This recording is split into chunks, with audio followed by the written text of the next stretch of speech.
Bonjour à tous et bienvenue dans ce rapide petit point crypto. Oui, je voulais faire cette vidéo avant les fêtes de Noël déjà pour vous souhaiter de bonnes fêtes et surtout pour ne pas vous laisser en PLS sous la table en train de pleurer tout seul. Oui, non, je suis là, je suis avec vous. On va voir s'il faut vendre tous ces actifs, si le boulot en est terminé ou non. Alors, d'après moi, non. Est-ce que j'en suis sûr? Est-ce que je connais l'avenir? Non, toujours pas. Mais que pouvons-nous faire? On peut regarder les charts et se demander quels sont les scénarios les plus probables. Vous êtes ici devant le total général, hein. Il s'agit de la capitalisation de tout le marché des crypto-monnaies. Vous voyez qu'aujourd'hui, ça représente plus de 3000 milliards de dollars. À titre de comparaison, je vous ai sorti ça. Vous voyez que Apple, une seule, donc la plus grande entreprise quand même américaine, représente 3800 milliards, plus de 3800 milliards de dollars. Donc une seule entreprise américaine dépasse tout le marché des crypto-monnaies. Et on a Nvidia, Microsoft, on va dire voilà, il y a 3 entreprises aujourd'hui qui représentent plus que tout le marché des crypto-monnaies. Et si on additionne, évidemment, ça fait beaucoup plus. Donc ce marché est tout petit et si on le regarde dans son ensemble, son action des prix est pour l'instant parfaitement saine. On va reprendre mon stylo bien moche. Nous avons cassé donc l'ancien ATH qui était autour des 3000 milliards et vous voyez que pour l'instant, c'est ce qu'on appelle un pullback. L'action des prix va retester ce qui est devenu normalement un support. C'était une résistance, nous l'avons brisé et donc nous le retestons. Et normalement, on peut espérer, alors il faut que ça consolide un peu, peut-être que ça va chatouiller, mais on peut espérer aller chercher nos prochaines zones. Rappelez-vous que ça, c'est des zones théoriques d'expansion. Alors, c'est purement théorique, mais la dernière fois, pour le dernier bull run, nous avions fini entre cette zone 38, 3,618 et 4. Donc, au maximum, si nous reproduisons ces extensions théoriques, on finirait entre 9000 et 10 000 milliards pour tout le marché des cryptos. Est-ce que c'est impossible? Non. Est-ce que ça arrivera? C'est pas sûr. Peut-être qu'on s'arrêtera avant. Mais en tout cas, je ne crois pas que le scénario le plus probable soit à l'arrêt du marché haussier. Il s'agit d'une respiration de marché qui est saine. On ne peut pas monter en ligne droite. Le marché nécessite des respirations, nécessite des marches d'escalier. Les volumes sont rentrés très fortement, comme lors du dernier marché haussier.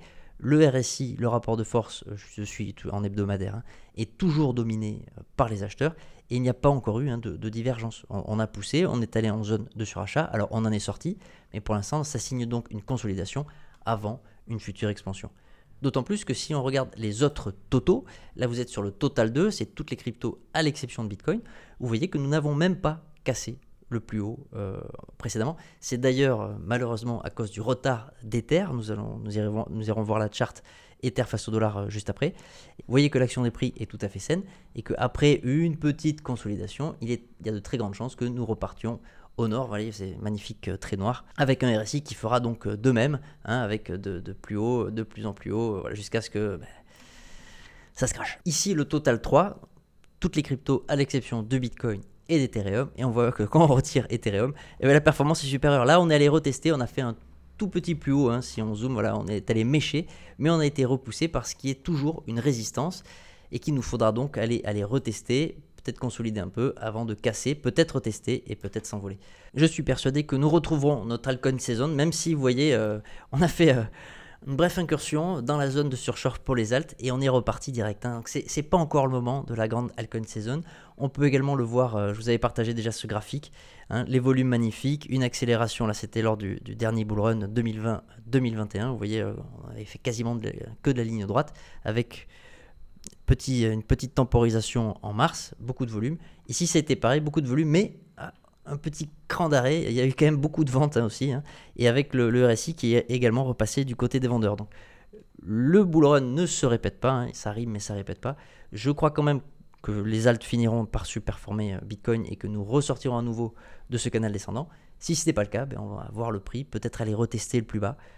Certains pensent que nous n'aurons pas d'altcoin saison, que cette fois-ci c'est différent, que BTC va écraser de sa dominance tout le marché. Je n'y crois pas. Je crois que ce transfert de liquidité s'effectuera tôt ou tard, comme il a commencé déjà à s'effectuer. Là, nous sommes sur la Bitcoin dominance. Nous sommes ici en hebdomadaire. Nous avions identifié la divergence entre l'action des prix et le RSI qui s'est confirmée, et donc avec une reprise en main des vendeurs de Bitcoin pour acheter les altcoins. C'est notre fameuse altcoin saison éphémère. Nous sommes en train de retester ce sommet qui pour l'instant est un sommet intermédiaire. Si l'action des prix est rejetée, ça sera une très bonne nouvelle et nous devrions voir nos chers alts surperformer. Si ce n'est pas le cas, eh bien à ce moment-là, on a quand même encore de l'espace au nord, et Bitcoin pourrait peut-être monter jusqu'à 70% de dominance. Tout est possible si on passe en mensuel. Rappelez-vous qu'en mensuel, pour l'instant, il n'y avait jusque-là aucun problème, que ce soit dans l'action du prix ou l'action du RSI, tout était aligné. Le mois précédent est quand même un mois de ravalement baissier. Le mois actuel n'est pas terminé, donc on ne peut pas conclure. En tout cas, si BTC clôturait au-dessus de 60-62% de dominance, probablement que là nous irions viser les 70%. Nous verrons bien dans une semaine. En attendant, le Bitcoin a atteint donc sa première zone d'expansion théorique. On le voit, c'est vraiment lui qui est en avance. Rappelez-vous, Total 1, nous découvrons nos nouveaux sommets. La liquidité totale découvre nos sommets, mais c'est grâce à Bitcoin qui a atteint sa première zone entre 1,618 et 2, donc entre 102 000 et 122 000 $. La prochaine zone étant entre 155 et 176 000 $. Et la dernière zone, peut-être que nous l'atteindrons, peut-être pas, entre 210 000 et 230 000 $ pour un Bitcoin. L'action des prix et le RSI sont bien alignés, il n'y a pas de divergence. On assiste à une respiration avant, je vous dis, de façon très probable, une reprise de la tendance. Cependant, il est à noter que nous pourrions redescendre plus bas. Souvenez-vous que par le passé, les plus gros retassements souvent atteignent la zone à peu près des 0,382. Donc là, nous pourrions redescendre jusqu'à 72 000 sans remettre en cause la tendance de long terme, la tendance haussière, alors de moyen terme, on va dire hebdomadaire. Et pour se faire un peu peur, on va quand même regarder combien ça ferait. Ça nous ferait un petit retracement de 35%. Voilà. Alors ça arrivera. Dites-vous que dans le marché haussier, qui normalement devrait durer encore de 4 à 10 mois, nous vivrons un épisode de moins 30, moins 35%, très probablement. Même si plus les capitalisations augmentant, la volatilité baisse, notamment sur Bitcoin, il y a de très grandes chances que nous vivions cet épisode, car là vous voyez qu'il ne s'est toujours pas passé grand-chose lorsqu'on regarde, lorsqu'on dézoome. Bon, mais c'est pas cette petite semaine, la semaine dernière, je parle, qui doit vous faire peur. Je vous refais pour l'exercice, pour le plaisir. Rappelez-vous que là, on a fait pire. Voilà, même on a méché quasiment jusqu'à la moitié. Et voilà, jusqu'au 0,382, 0,382, 0,382. Bon, et là malheureusement, une fois qu'on l'a cassé, c'était fini.